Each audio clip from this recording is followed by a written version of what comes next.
બતાવે છે અષ્ટાંગ યોગ. અનેક લોકો ધ્યાન કરવાનો અને સમાધિ લગાવવાનો પ્રયાસ કરે છે, પણ એમને સફળતા નથી મળતી. એનું કારણ એ છે કે સમાધિની સિદ્ધિ માટે યમ નિયમોના પાલનની ખાસ જરૂર છે. હવે યમ નિયમોનું પાલન કર્યા વિના ધ્યાન અને સમાધિ સિદ્ધ થવા ઘણા અઘરા છે. સાંભળજો. જૂઠ, કપટ, ચોરી, વ્યભિચાર, દુરાસારી વૃત્તિઓ નષ્ટ થયા વિના ચિત્ત એકાગ્ર થવું અઘરું છે. આમાંથી આપણે નીકળી ગયા, આપણે કોઈ નહીં પૂછવાનું, આમાંથી આપણે નીકળી ગયા હોય કહેવાનું ચોખ્ખું જ છે નજર સામે, તો આપણે એ સ્થિતિ સુધી જઈએ છીએ. અને ચિત્ત એકાગ્ર થયા વિના ધ્યાન અને સમાધિ થઈ શકતા નથી. ચિત્ત એકાગ્રતા ન પામે ક્યાં સુધી ધ્યાન સમાધિ નથી થતા. આમ તો સમાધિની ઈચ્છા ધરાવતા પુરુષે યોગના 8 અંગોનું સાધન કરવું જોઈએ, પણ યમ અને નિયમોનું પાલન તો જરૂર કરવું. જેમ પાયા વિના મકાન રહી શકતું નથી, એમ જ યમ નિયમોનું પાલન કર્યા વિના ધ્યાન અને સમાધિ સિદ્ધ થવા ઘણા લગભગ અસંભવ છે.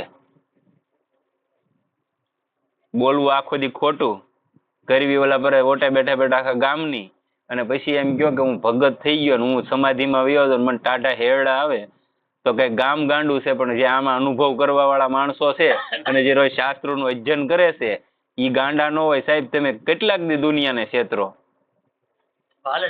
નો હાલે. એમ મારો કહેવાનો મતલબ આપણે કોઈને ખોટા નથી કહેતા, પણ જે વસ્તુ પાયા વિહોણી છે તમે કોઈ દિવસ એવું જીવ્યા જ નથી, અને તમે એમ કહો કે મને અનુભવ થાય, તો એ વાતમાં માલ નથી. હું નથી માનતો. એટલે હું બધાને હરીફરીને ગમે ત્યારે મારી એક વાત કોમન હોય કે ભાઈ નામ જપ કરો. આ બધું બહુ અઘરું છે આપણી માટે આ યુગની અંદર. એ જે મહાપુરુષો હતા, જેનું અખંડ બ્રહ્મચર્ય હતું, જેનામાં તેજ હતું, એનો ચહેરો હસતો નો, એનો નિર્મય ચહેરો આમ બીજી ભાઈનો ન હોય, આમ હામ ઉદું કે ઓલા કે બેઠો હોય મરી ગયેલી ઘોજ, એમ ન હોય. એનો ચહેરો હોય તેજ વાળો, જેના ચહેરામાંથી નૂર હોય.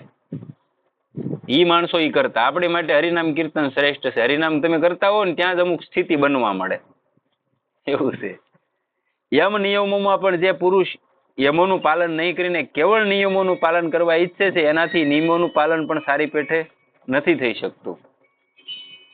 માટે બુદ્ધિશાળી પુરુષ નિત્ય નિરંતર યમોનું પાલન કરતો રહીને જ નિયમોનું પાલન કરે.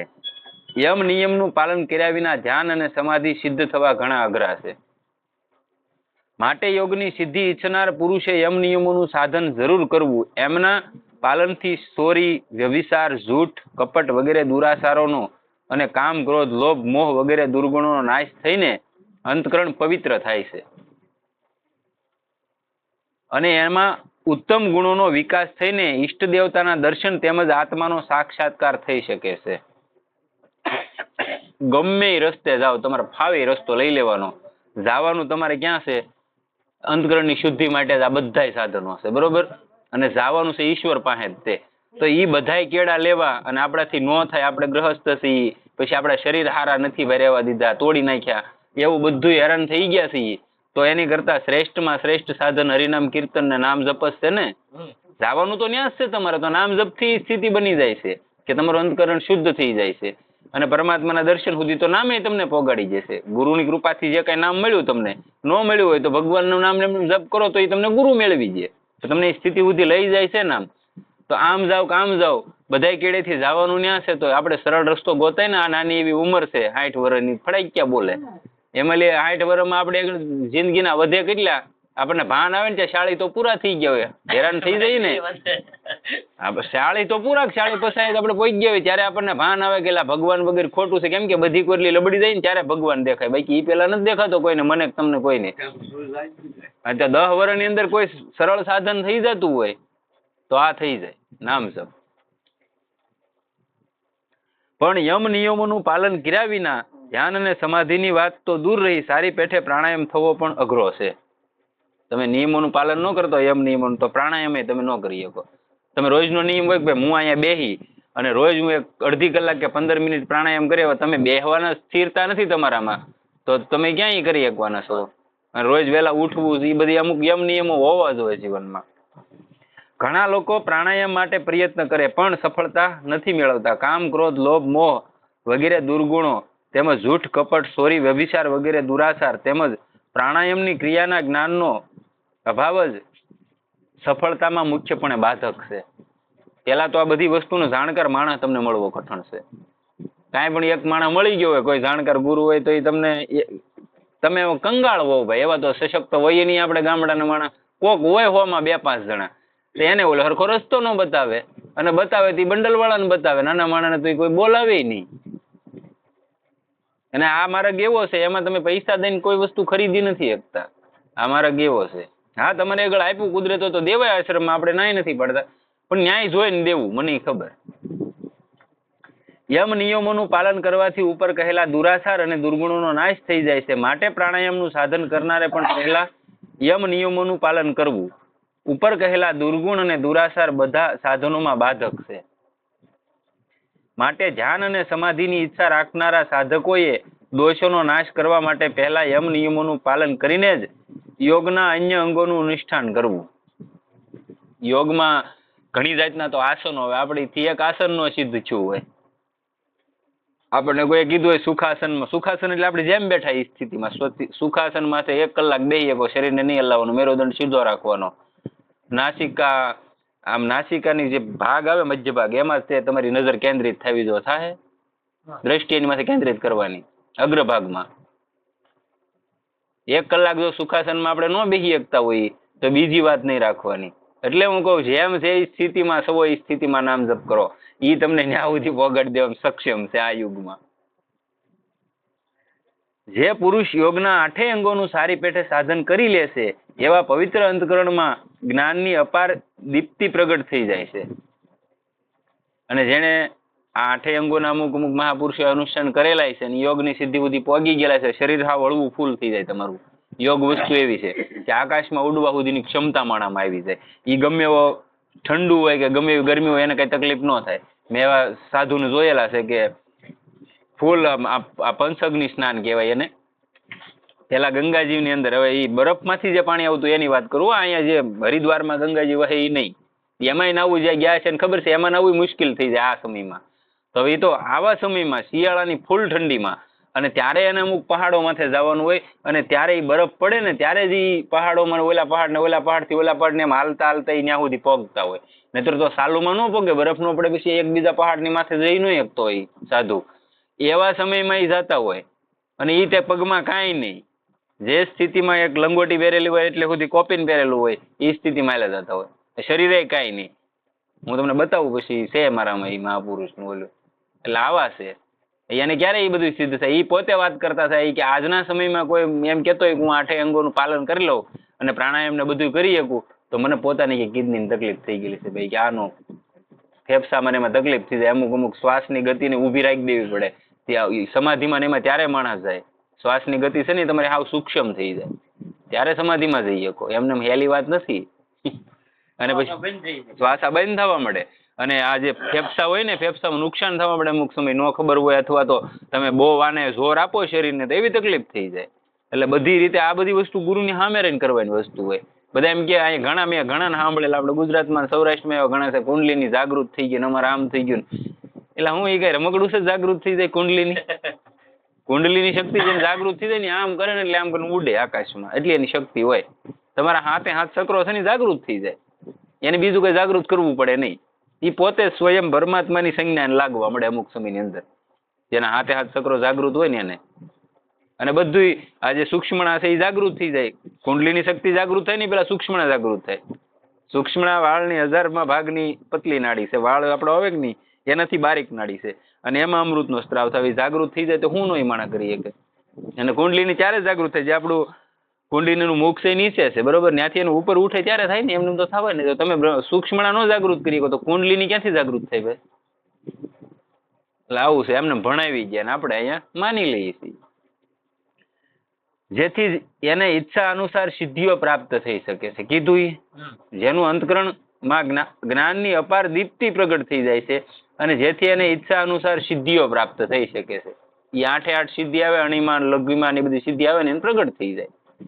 તો એ માણસ બધું કરી કે દુનિયામાં પૂંજાવા મળે કે ન પૂંજાવા મળે. એક તમારામાં પ્રગટ થઈ ગયું, એક સામાન્ય ચમત્કાર કરતા તમને આવડી જાય, એક નાની એવી કોઈ મંત્ર સિદ્ધિ તમને મળી ગઈ હોય, તો તમે દુનિયામાં આજના સમય પર મૂંઝાઈ જાઓ. કેમ કે અત્યારે તો જ્યાં એવું છે, જ્યાં માણસ બહુ જતું હોય, ત્યાં આખી દુનિયા જતી હોય, પછી કોણ છે શું કરે એ નથી ખબર. પછી જયારે કોંભાડ બહાર આવે તો એમ ખબર પડી કે આ તો આવા છે, ભાઈ તમે ક્યાં ગાંડા હતા એમને દોડવા મળ્યા હતા. એટલે આવો સમય છે. અને કીધેલું છે મહાપુરુષોએ કે સત્યનો હંમેશા ક્યારે કોઈ લગભગ માણસ સત્ય નહીં સ્વીકારી શકે. સત્ય કેમ કે કડવું હોય, એનો સાથ દેવો અઘરી વસ્તુ હોય. જો સ્વીકારી લીધું, માં છે એ દવા પાતી હોય બાળકને, તો પેલા એ કઈક ગળ્યું દેખાડે છોકરાને, દવા હલે મારો દીકરો એમ કરીને પાઈ જાય, અને પછી એને ગળ્યું આપે ને પેલા તો કડવું જ પાય. એમ તમને આ લાઈનમાં લેવા હોય તો બે શબ્દો કડક કેવા પડતા હોય કે ભાઈ આમ નહીં આમ હાલો તો આ થાય. તમને જરાક કોઈક કડક કે છે કે બાપુને તમે એટલા આપ્યા હતા ને બાપુ એમને આમ કહી દીધું. અત્યારે એટલે એ નથી હાલતું. કોઈ સંતો હાસું કહેતા નથી. જેને ખબર છે, જેની આગળ છે, એ કોઈ કહી નહીં ઓલો આવતો બંધ થઈ જાય તો આવક બંધ થઈ જાય, અને ઓલા કરતા જ ઈ હોય આવક હાટું. હાચી વસ્તુ તમને કઈ નહીં. એને ગુરુ આપ્યું હોય ને આજ તમે સૌરાષ્ટ્રમાં ગમીને આટો મારી લેજો, ચેલેન્જ મારીને કહી દો જાઓ. આ કદાચ કોઈને એમ લાગે ને કે આ ભાઈ ફેંકવા મળે તો મારી ચેલેન્જ, તમને કોઈ હકીકત સત્ય વાળો કહેવા વાળો નહીં મળે, જાઓ કહે બીજી ફેર તમે જાહો નહીં. કથાકાર થી માંડીને ગમે ને તમારે લઈ લેવાના. મેં તો બધાને આપણે પાકે પાકો અનુભવ, કેમ કે આપણે જોયેલા છે ને મળેલા છીએ. અહીંયા તે ગયો છો તો મને કહે કે કેમ બૈરી છોકરા નથી, લ્યો હવે હું તમારે હરિભજન કરવું છે અને તમે કોઈ પણ આપણે બેઠા એ તો અલગ વાત છે. કોઈ બહાર ના આવીને પૂછ્યું ભાઈ મને આમાં અધ્યાત્મમાં રસ છે, મારે ભગવાનનું ભજન કરવું, તો એનો માર્ગ હું, તો આપણે એને એમ પૂછવાનું તમારે બૈરી છોકરા નથી એમ પૂછવાનું. જે રસ્તો છે એ બતાવો ને ભાઈ, રામ નામ ગમે ભજન કરો તમ તારે, તમને જેમાં રસ હોય એમાં ભજન કરો, નામ જપ કરો તો તમે રસ્તે હાલી શકશો. નકરા લઈ જ લેવામાં રાજી થવું એટલે આ પતન થાય છે એનું મેન કારણ આ છે. અને સિદ્ધિ ને એવું નથી પ્રગટ થતું, પછી તમે જે આદરેલું હોય એના પાયા જ ગળાય અને ત્યાં ઉભું રહી જાય, એનું કારણ આ છે. બાકી આ બજરંગદાસ બાપાનું એટલે ક્યાં કોઈ નાખવા ગયું હતું, કરોડો અરબો રૂપિયાનું મંદિર નથી ભાઈ, કેમ કે એને ભજન બોલતું હતું. ચોખ્ખી સ્પષ્ટ વાત છે એમ. અને સિદ્ધિઓ ન ઈચ્છા અનુસાર પુરુષ તો કલેશ અને કર્મોથી છૂટીને આત્મ સાક્ષાત્કાર પ્રાપ્ત કરી શકે છે. તો સિદ્ધિ તમે ન લ્યો તો અહીંયા તમે આત્મ સાક્ષાત્કાર કરી શકો કલેશથી છૂટીને. સિદ્ધિમાં નહીં ફસાવાનું મેન કારણ આ, નહીતર સિદ્ધિમાં તમે ફસાઈ ગયા, દુનિયામાં તમે હલવાઈ ગયા. યોગના 8 અંગો આ મુજબ બતાવે છે, યોગ દર્શનમાં બતાવે છે. યમ, નિયમ, આસન, પ્રાણાયામ, પ્રત્યાહાર, ધ્યાન, ધારણા અને સમાધિ, આ યોગના 8 અંગો છે. હવે આ 8 આપણામાં આવી જાય તૈયાર થાય. આમાં એક કરવું એ બહુ કઠણ છે.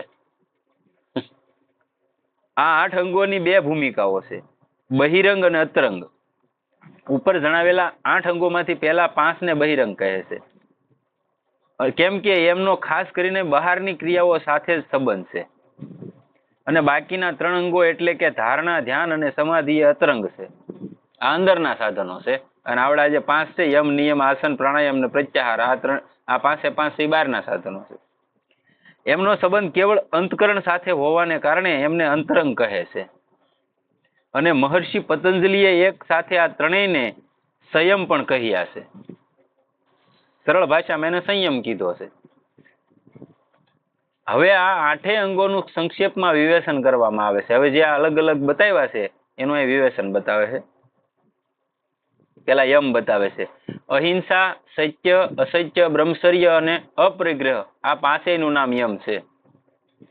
આ ખાલી કહેવાનો યમ છે, બાકી બાપુ આની અંદર લાટ બધા સાધનો છે પાછા. અહીં 5 બતાવ્યો, જો અહિંસા, સત્ય, અસત્ય, બ્રહ્મચર્ય અને અપરિગ્રહ, આ 5નું નામ, આ 5 મળીને એનું નામ યમ છે.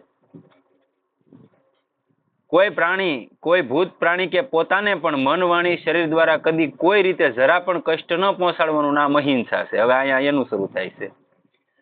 અંતકરણ અને ઇન્દ્રિયો દ્વારા જેવો નિશ્ચય કર્યો હોય, હિતની ભાવનાથી કપટ રહિત પ્રિય શબ્દોમાં એમ ને એમ જ પ્રગટ કરવા ખરા ભાષણનું નામ સત્ય છે. જેમ છે એમ કેવું એનું નામ સત્ય છે. તો હું એમ કહું, બધી જગ્યાએ કદાચ તમે ગ્રહસ્થમાં છો, વ્યવહારિકમાં કઈક જગ્યાએ આમ તેમ બોલવું પડતું હોય. આપણે એમ નથી કહેતા બધી જગ્યાએ હાલે, નથી હાલતું આજના સમયમાં. પણ હકીકત જેની માથે તમે બેઠા છો, કોઈ ધર્મની વ્યાખ્યા કરવા બેઠા, કોઈ પણ શાસ્ત્ર માથે તમે બેઠા, ત્યાં તો હાસું બોલો. કે કોઈ માણસ તમારી પાસે કઈ અભિલાષા લઈને આવ્યો ભગવાનનું ભજન કરવું કઈ પણ, તો એને તો હાસું કયો. એનાથી તમે શું કામ ભાઈ ખોટું એને તે બિચારાકને હેરાન કરો, ભેળવો. પછી માણા એમ કે ભાઈ સનાતન માંથી માણાને રસ ઉડતો જાય, ભજન ને એવું કોઈ નથી, પણ દેવા વાળા જ આવા છે, તો માણા શું કરવાનો? તમે બીજી બધી વસ્તુમાં પાવર છે, બીજા બધા અનુયાયી ધર્માવલંબીની માણસો છે, એ એમ કે અમારા ધર્મમાં તમે આવો તો આમ થઈ જાય. તો તમે એમ કેમ ન કહી શકતા કે ભાઈ અમારો સનાતન હિન્દુ ધર્મમાં છે, એમાં નામથી આ બધું થઈ જાય? એમ આપણા જે સાધુ છે, અમુક સંતો છે, એમ કેમ ન કહેતા?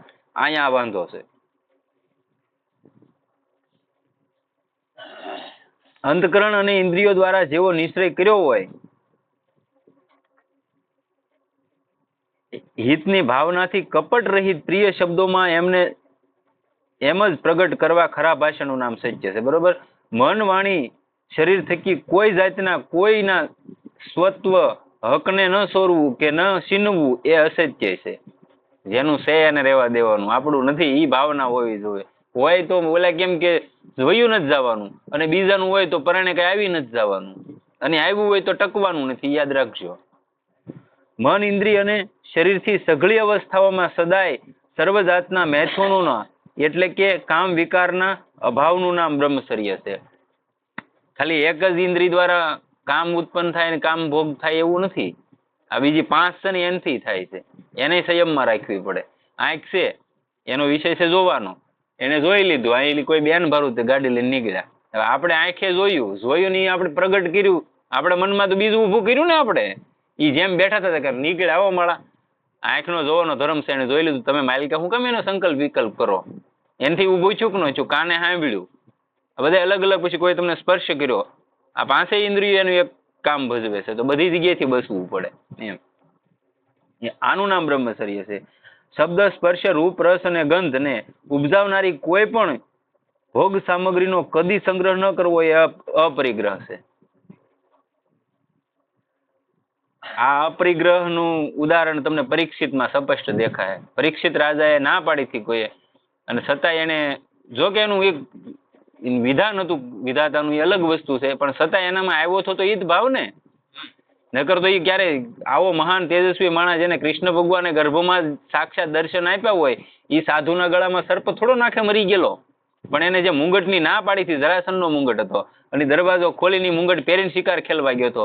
અને ત્યારે એ આશ્રમમાં ગયો ને એને એમ થયું કે અહીંયા મને કોઈ આદર સત્કાર ન આપ્યો, હું રાજા છું, મારા રાજમાં સાધુ રહે છે. અને એને તરત આમ મરી ગયેલો સર્પ હતો એ સાધુના ગળામાં નાખ્યો હતો, સમાધિમાં બેઠા હતા. અને ત્યારે એના સંતાને આવીને એને શ્રાપ આપ્યો હતો ને, જાય ઈનો એ તક્ષક તને જીવિત થઈને હાથમાં દે ડંસ મારશે ને તું મરી જાય એમ. એટલે કોઈ વસ્તુ, કોઈની વસ્તુ છે અમુક કોઈ કહેતા હોય કે આ ન કરાય, ન કરતા કે ન લેતા, તો એ ન લેવાય. હકીકત એનું વિનાશ હોય વાહે. પછી પરીક્ષિતનું હું છું, ઈ જ છું એમ.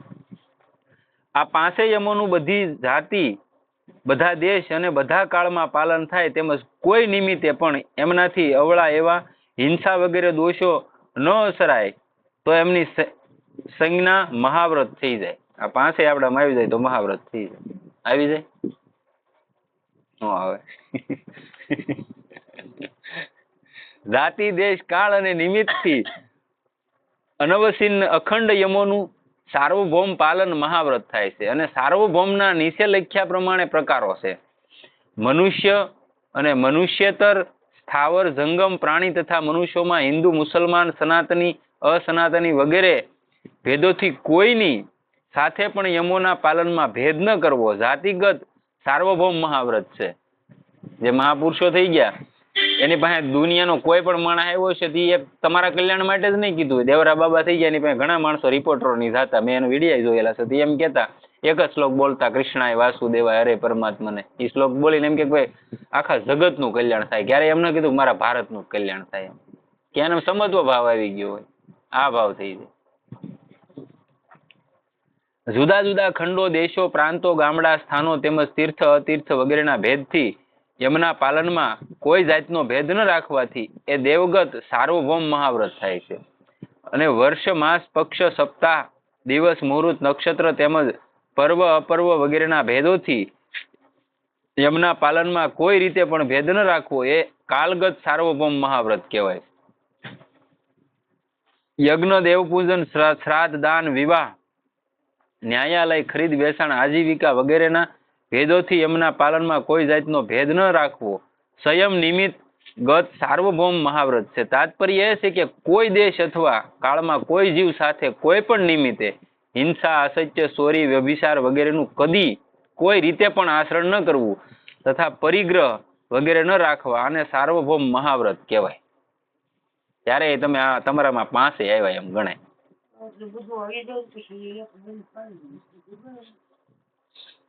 એટલે મતલબ કહેવાનો કે ભાઈ એટલું બધું કરવા છતાંય જો તમે એ સ્થિતિએ પોગો તો પોગો, એકાદામાં ત્રુટિ રહી ગઈ તો તમે ત્યાંથી વિચલિત થઈ જાઓ. એટલી બધી મહેનત કરવી તો એની કરતા નામ જપ શ્રેષ્ઠ સાધન છે. સદગુરુદેવ કી જય. રામ રામ રામ સીતારામ રામ રામ સીતારામ રામ રામ સીતારામ રામ રામ સીતારામ રામ રામ સીતારામ રામ રામ સીતારામ રામ રામ સીતારામ રામ રામ સીતારામ રામ રામ સીતારામ રામ રામ સીતારામ રામ રામ સીતારામ રામ રામ સીતારામ રામ રામ સીતારામ રામ રામ.